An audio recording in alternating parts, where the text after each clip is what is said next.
درود بینندگان عزیز، آخرین تحولات تاجیکستان و جهان را از استودیوی مرکزی رادیو آزادی در پراگ پای میگیریم. شالو گل خوجه هستم در خدمت شما عزیزان. امروز 20 ایول این موضوع را داریم. имом-хатиби масҷиди шаҳри Кӯлоб бо ду ҳамроҳаш барои ҳамкорӣ бо шабакаи мамнӯъ ба зиндон маҳкум шуданд. маъмуризаҳои аз ҷониби кумитаи дин пешниҳод гардида расмбардорӣ намуда тавассути шабакаи фейсбук ирсол кардааст. кумитаи ҳолатҳои фавқулода дар вилояти Суғд шумораи дақиқи ҳалокшудаҳо дар сели чанд рӯзи пешрӯ эълон намуд. ҷасади ду занро ҳанӯз наёфтанд. ва тоҷик матлубот мегӯяд хусусигардонии бозори таърихии панҷшанбе ҷавобгӯи қонунҳои Тоҷикистон мебошад. арзиш баровард. мо дар қарори суда иҷро кардаем. арзиш баровардааст. дар давоми 6 моҳи соли равон 182 номгӯи адабиёти мазҳабӣ аз тарафи Кумитаи умури дини Тоҷикистон хулосаи манфӣ гирифтааст. дар ин бора 22 июл масъулини Кумитаи дини Тоҷикистон иттилоъ доданд, вале номи китобу рисолаҳои радшударо ба забон наоварданд. ин адабиёт ками зиёд аст. ҳамаонро мо ном ба ном гуфтан наметавонем. аслан хулосаи ташхис ин гуна мешавад ки он агар сароҳатан даъват ба сӯи чӣ кунад ё бетартибӣ кунад ё як заминаи барои бадбинӣ байни пайравони динҳои гуногун гардад ё сабаби масалан барангехтани кинаву адоват шавад, хулосаи манфӣ мегирад. ширкаткунандагони нишаст дар шаҳри Душанбе ба такрор аз раиси кумита дархост намуданд рӯйхати китобҳои манъшударо ошкор намояд. рӯйхат ниҳоӣ шудагӣ нест, чунки бисёр ташхисот дар асоси дархости шахсӣ шудагӣ ҳастанд. яъне мо як рӯйхати ниҳоиро надорем ки фалон адабиёт тамоман чи аст? тамоман маън аст. мавзӯи дигаре ки мавриди таваҷҷӯҳи хабарнигорон қарор дошт, то ҳол ба истифода насупоридани масҷиди бузургтарин ё ба истилоҳ масҷиди қатар мебошад. Ба ин савол Сулаймон Давлатзода посухи нав надод. инҷо сирф масъалаи чи аст? масъалаи вақт ё замоне ки ҷонибҳо ба иттифоқ мерасанд кай сафари ҷониби қатарӣ сурат мегирад. калонтарин масҷид дар Тоҷикистон дар майдони 12 гектар замин ҷойгир шуда аз 4 манораи баландияшон 65 метрӣ, гумбази 47 метрӣ, толори бузург, толорҳои хурди намозгузорӣ, китобхона, утоқҳои сершумор барои ҷаласаҳо иборат мебошад. хишти аввали сохтмони ин масҷидро соли 2009 дар рӯзҳои таҷлил аз солгарди имоми аъзам пешвои мазҳаби ҳанафӣ гузоштанд. даргузашта мақомот гуфта буданд ки сармоягузори асосии тарҳ Қатар мебошад ки барои сохтмони он $70 миллион ҷудо кард. Тоҷикистон ҳам гуфт барои бунёди ин масҷид $30 миллион додааст. мақомоти умури динии Тоҷикистон афзуданд, дар нимсоли ахир ягон масҷидро дар кишвар набастанд. тасмим дар ин замина асосан бо қарори суд ва ё маҷлиси муттаҳидони динӣ гирифта мешавад, гуфтанд онҳо. дар айни замон тавре Маҳмудҷон Раҳматзода аз шаҳри Кӯлоб мегӯяд, дар ин муддат дар минтақаи мазкур як имом-хатибро пушти панҷара андохтанд. додгоҳи минтақаи Кӯлоб Маҳмадсодиқ Саидов имом-хатиби масҷиди маҳаллаи номбои поёни шаҳри Кӯлобро барои ҳамкориаш бо шабакаи мамнӯи хабарӣ ба 5 соли зиндон маҳкум кард. раиси додгоҳ Иззатулло Табарзода гуфт, айбномаи имом-хатиби 28 сола ҳангоми муҳокима тасдиқ ва исбот шудааст. аз 1 феврал то 4 март соли 2021 ба Муҳаммад Иқболи эс тариқи телефони мобилӣ алоқа намуда бо вай маъмуризаҳои аз ҷониби кумитаи дин пешниҳод гардида расмбардорӣ намуда тавассути шабакаи фейсбук ирсол кардааст. ҳамроҳи Маҳмадсодиқ Саидов инчунин Абдуғаффор Раҷабов ва Асламхон Каримов барои робитаашон бо раҳбари шабакаи Ислоҳнет 5 солро дар зиндони низомаш пурзур пушти сар хоҳанд кард. Домулло Холмурод Саидов падари Маҳмадсодиқ Саидов собиқ имом-хатиби масҷиди маҳаллаи номбои поёни шаҳри Кӯлоб гуфт ки аз болои ҳукм ва ҷои шикоят набурдаанд. шикоят мекунем. давлатдорӣ аст дига ӯ кида шикоят мекунем. ҳама санами давлат ҳам дига. Иззатулло Табарзода раиси додгоҳ гуфт, тамоси айбдоршудагон бо шабакаи ислоҳ на якдафъагӣ, балки давомдор будааст. дар баробари ин ӯ маълумотҳоро вобаста ба вазъи кунунии шаҳри Кӯлоб, роҳбарияти мақомоти иҷроия ҳукумати давлати шаҳри Кӯлоб, кормандон ва роҳбарони мақомотҳои ҳифзи ҳуқуқ тавассути шабакаҳои болозикр гарда ба Муҳаммад Иқбол С ирсол кардааст. маҳмадсодиқ саидов фарзанди домуло холмурод яке аз рӯҳониёни шинохтаи Кӯлоб соли 2016 имом-хатиби маҳаллаи номбои поёни шаҳри Кӯлоб таъин шуда то рӯзи боздошташ дар ин вазифа кор мекард.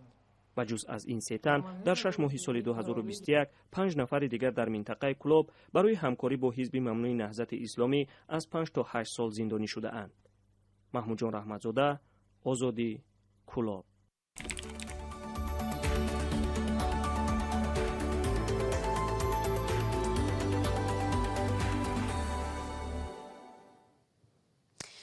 Идигул Қосимзода, вакили парлумони Тоҷикистон ва раиси собиқи кумитаи кор бо занон имрӯз даргузашт. Ӯ 53 сол дошт. Баъзе аз ҳамкорони собиқаш ба Озодӣ гуфтанд, Қосимзода таи 2 ҳафтаи ахир бо нишонаҳои бемории ҳамагир дар шифохонаи Советскии якум дар Душанбе бистарӣ буд. Сабаби расмии марги ӯ ҳанӯз эълон нашудааст. Идигул Қосимзода аз моҳи марти соли 2020 узви Маҷлиси Намояндагони Тоҷикистон буд. Аз он пештар тақрибан 4 сол дар мансаби раиси кумитаи корбузанон ва оилаи назди ҳукумати Тоҷикистон фаъолият дошт. дар замони раҳбарии ӯ номи кумитаи занон дар матбуот ва дар робита бо тасмиму чораҳои мухталиф ва гоҳе баҳсбарангез бисёр расонаӣ шудааст.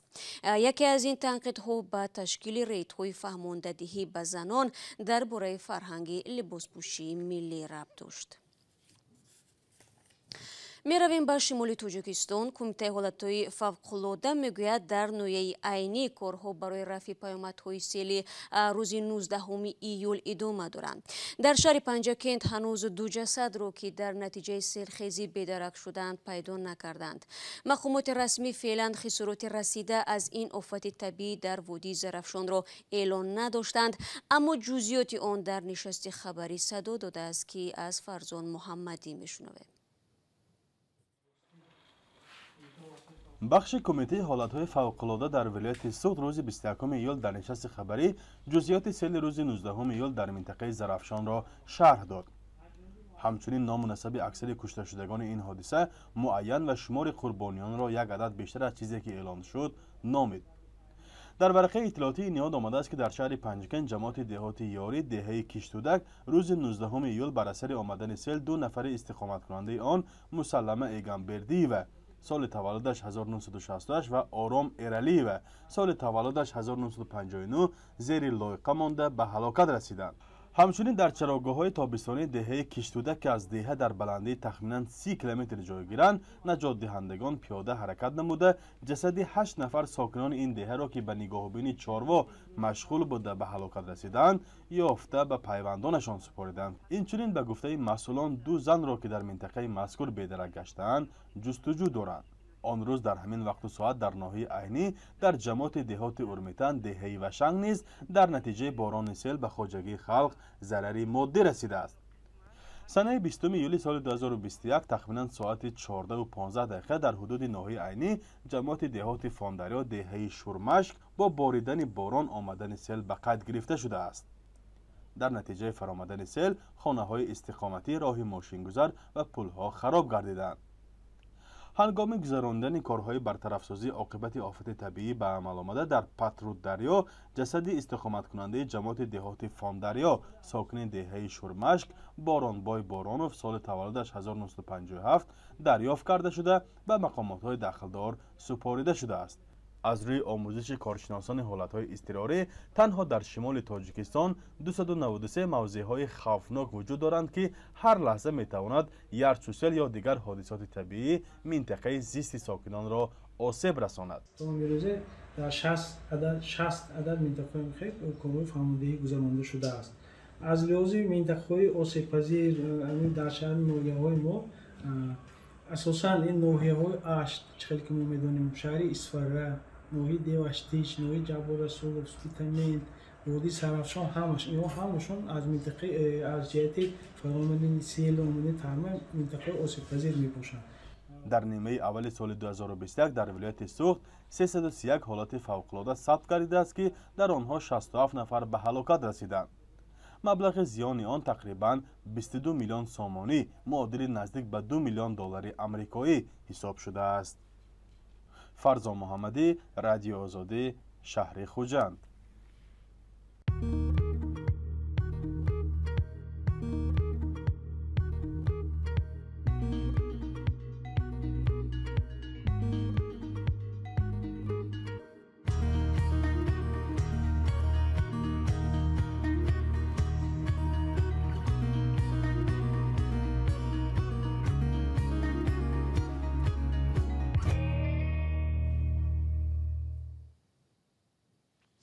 намояндагони идораи тоҷик матлубот пас аз тақрибан 2 моҳи таҳқиқоти радиои Озодӣ гуфтанд ки бозори Панҷшанберо дар Хуҷанд бидуни музояда ё тендер ба 4 миллион сомонӣ камтар аз $400,000 фурӯхтанд. Радиои Озодӣ ҳанӯз моҳи июн санадҳоеро дастрас карда буд ки бинобар он муассис ё молики бозори Панҷшанбе ширкати сохтмони меҳан аст, вале ширкат моликист маълум нест. нишасти матбуотии масъулони тоҷик матлубот низ ба ин пурсиш ҷавоб надод. тафсилот дар гузориши барои ва Алишер Зарифӣ. масъулони тоҷик матлубот дар нишасти хабарии ин ниҳод дар Душанбе гуфтанд, бозори Панҷшанбеи Хуҷандро ширкати сохтмон меҳан харидааст. ба пурсиши хабарнигорон ки чаро музояда сурат нагирифт, Хуршед Раҳмонзода, муовини раиси ин ниҳод гуфт, бар асоси санаду қарорҳои дохили идоравӣ чунин салоҳиятро доранд. ӯ таъкид намуд ки барои харидани бозор як ариза ворид шуда буд ва онҳо низ бозорро фурӯхтаанд.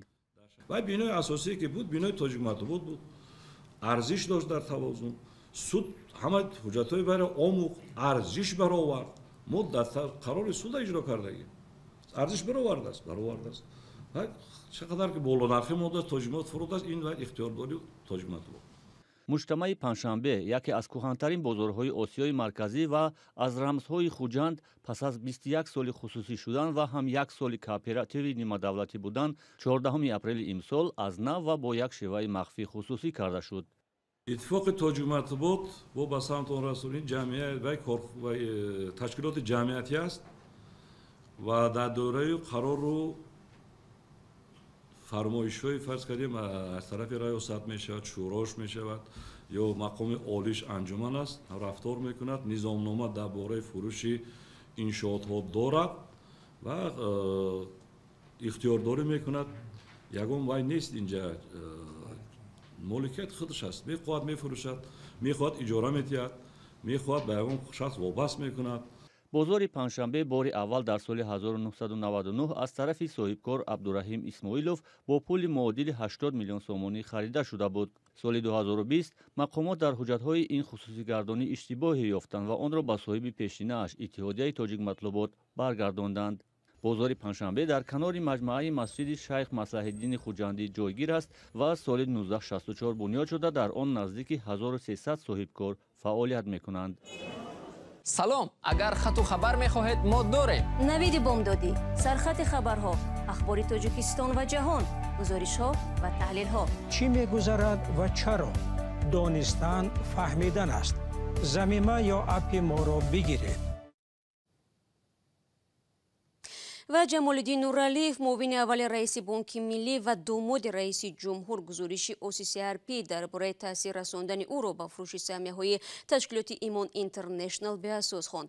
Нуралиев имрӯз зимни нишасти хабарӣ гуфт, касе аз Бонки Миллӣ ба моликони Имон Интернешнл фишор наовардааст то онҳо саҳмашонро фурӯшанд. 2 ҳафта қабл маркази пажӯҳиши фасод ва ҷиноятҳои созмониёфта дар як тадқиқот навишт, Бонки Миллии Тоҷикистон муассисони ташкилоти Имон Интернешнлро маҷбур кардааст ки бо нархи арзон саҳмияҳои худро фурӯшанд. ба гуфтаи раиси Бонки Миллӣ, хариду фурӯши саҳмияҳои Имон Интернешнл дар асоси дастурамал сурат гирифтааст.